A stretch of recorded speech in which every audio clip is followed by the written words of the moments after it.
Berarti memang sebaiknya untuk medical check up ditambahkan dengan USG rutin 1 tahun sekali ya dok? Iya, sebaiknya begitu ya.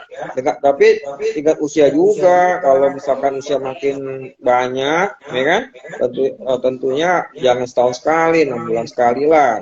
Mungkin saya ambil batas dari 40 lah, ya setahun 2 kali lah USG, ya, gitu.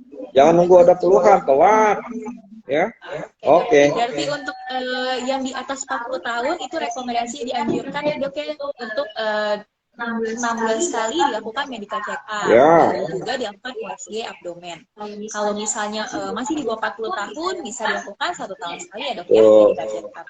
Baik dok, ini ada pertanyaan yang mungkin sering ditanyakan juga dok sama keluarga-keluarga pasien yang sudah mengalami kanker pankreas. Apakah ada pantangan khusus dok dari makanan atau kebiasaan yang perlu dihindari oleh pasien tersebut, dan juga kira-kira ada makanan yang bisa dihindari nggak? Perlu dihindari untuk mereka yang belum terkena kanker pankreas agar tidak terkena kanker pankreas.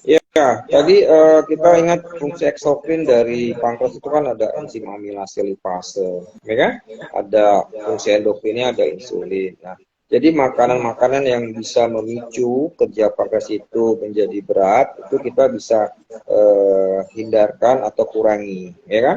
Dan tentunya kalau kita lihat bahan makanan yang tinggi lemak, ya, gula tinggi itu kan punya risiko untuk kelainan di pankreas. Kemudian tadi budaya alkohol, ya, di negara maju itu kan alkohol tinggi, sehingga di sana angka kejadian kanker pankreas lebih tinggi dibandingkan kita yang angka alkoholnya kecil, ya. Jadi tadi dengan kita tahu faktor risiko yang bisa menjadikan kanker pankreas, kita hindari dan akan bisa menekan terjadinya kanker pankreas. Berarti memang harus dibatasi ya dok ya, yang manis-manis, terus juga untuk alkohol. Tapi apakah masih boleh dok diberikan gula gitu dok untuk pasien-pasien yang terkena kanker pankreas ini dok? Atau memang kalau udah kena kanker pankreas kita memang stop aja penggunaan gula dok pada makanan pasien? Ya sebaiknya sama seperti orang DM, ya kan, cacing manis kan. Nah, kita kan gulanya kita atur. Ya, mungkin bisa diganti dengan gula yang non glukosa, ya kan? Atau kalau lebih baik, ya kan, kita ngambil gula dari dari manis dari madu, ya, atau manis dari buah-buahan, ya, jangan manis dari gula.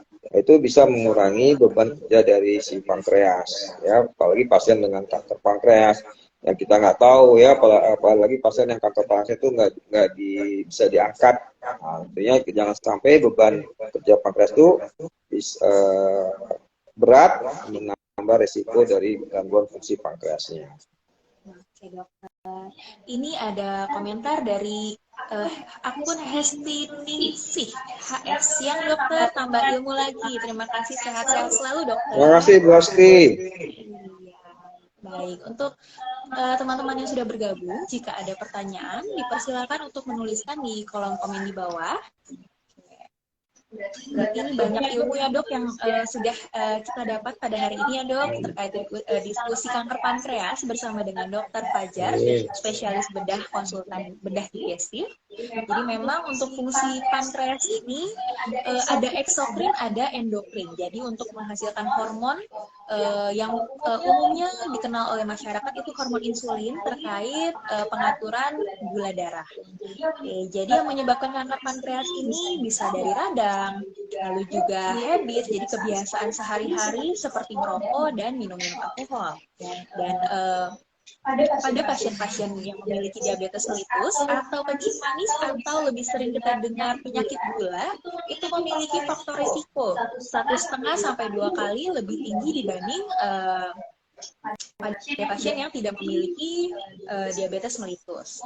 Untuk pemeriksaan yang bisa dilakukan, itu pemeriksaan pertama kalau memang ada keluhan nyeri ulu, nyeri perut, dapat mengkonsultasikan kepada dokter, lalu dilakukan pemeriksaan fisik dan juga cek dari histori keluarga, apakah ada riwayat kanker dalam keluarga. Nantinya bisa dilakukan pemeriksaan tumor marker, yaitu CA19 9, dan juga pemeriksaan imaging di ultrasonografi abdomen. Dan pada pasien-pasien yang terkena pada stadium awal itu dapat dilakukan operasi dan juga harapan kesembuhannya dapat meningkat jika dibandingkan dengan pasien-pasien yang datang pada stadium lanjut ya dok ya, sudah pada penyebaran, dan dapat dilakukan medical check up atau pemeriksaan rutin selama setidaknya 1 tahun sekali. Dan pada pasien-pasien yang sudah mungkin sudah di atas 40 tahun dapat dilakukan pemeriksaan 6 bulan sekali. Jadi selama 1 tahun dilakukan 2 kali USG abdomen. Dan untuk makanan yang perlu dihindari atau dibatasi itu makanan-makanan yang manis supaya tidak menambah kerja pankreas ya dok ya, memperberat kerja pankreas. Oke, dari akun Fizul Sanusi, terima kasih dokter infonya. Ya, terima kasih dokter Fajar.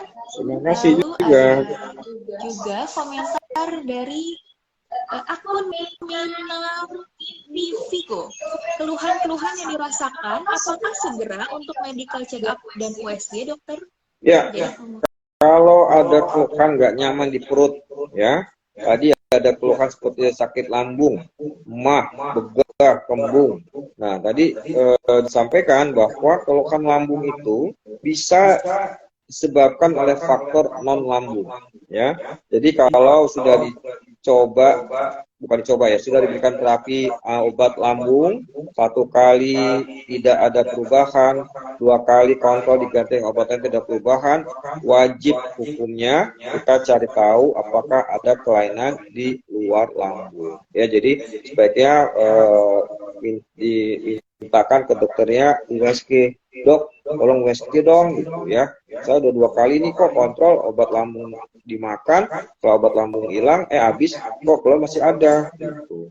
Jangan-jangan ada kelainan di luar lambung dok. Wah, tuh dokternya salut sama pasiennya, pinter banget nih pasiennya, karena ikut edukasi 3D dengan dokter Fajar di deteksi dini Darmais, ya kan? Ya. Jadi lebih kritis ya, iya, harus kritis jadi pasien ya, jangan terima aja dari dokternya ABC, ya enggak, tanya ya, harus bertanya, browsing ke dokter, jangan browsing ke Google aja, tapi browsing ke dokter ya. Oke, cukup sekian mungkin untuk live kita pada hari ini. Untuk Dokter Fajar, ada dok take home message untuk siaran kita pada hari ini dok? Ya, take home message-nya, jangan ragu untuk medical check up dan ditambah medical check up-nya untuk kanker, ya. Jangan menunggu sakit baru berobat. Kalau bisa dilakukan deteksi dini dan diketahui ada kelainan dalam stadium yang lebih awal, itu akan memberikan hasil yang baik. Dan kalau sudah terkena penyakit kanker pankreas, kalau memang rekomendasinya operasi, rekomendasinya adalah kemoterapi, tolong dituruti, ya, jangan malah medik ini ditinggal mencari alternatif yang belum ada penelitiannya dan tidak memberikan hasil yang baik. Salam sehat dari Dokter Kanker Darmais.